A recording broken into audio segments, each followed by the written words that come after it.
I bought a house. My mom gave the credit to my brother. So I gave her something she never forget. I worked 7 years. Skipped vacations. Lived small. Ate noodles for dinner more nights than I care to admit. Then finally, I bought my first home. A place I could call mine. I sent out invites to everyone I loved. Friends. Family. My mom. I even got balloons that said, "Welcome home." But on the day of my big housewarming, not a single family member showed up. Then the real knife came.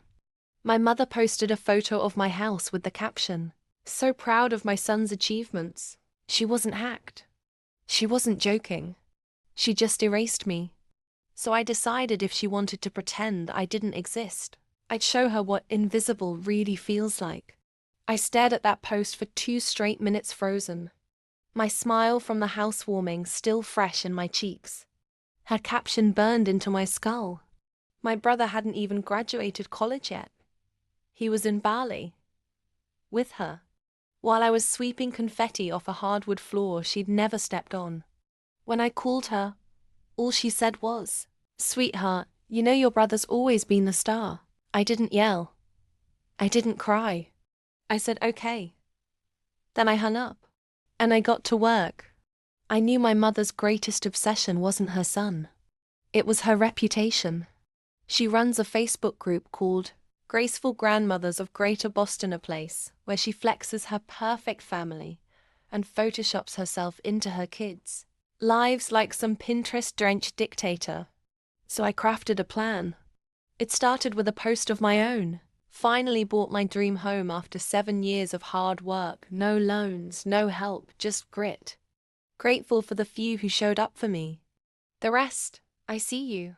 It went viral in our circle. People asked questions. Then I made a TikTok tour of my home with the caption, POV. Your mom congratulates your brother for a house he didn't buy while ghosting the daughter who did. 2.3 million views. 8 OK comments. Thousands of women saying, "I felt this in my soul." My mom tried to call. I let it ring. My brother DM'd me laughing, until his college sponsors pulled their partnership. But I wasn't done. See, I'd recently updated my will, and since I didn't have kids, I'd originally left the house to my future nieces and nephews. Instead, I started a scholarship fund for first-generation daughters ignored by their families. I named it the Erased Girl Project, funded by my house, my business, and my silence. And the launch event?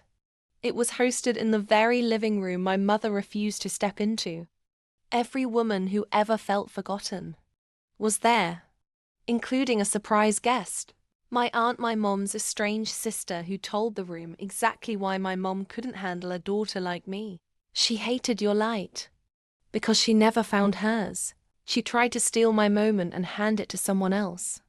Subscribe now for more real tales of redemption, revenge, and rising louder than they ever expected.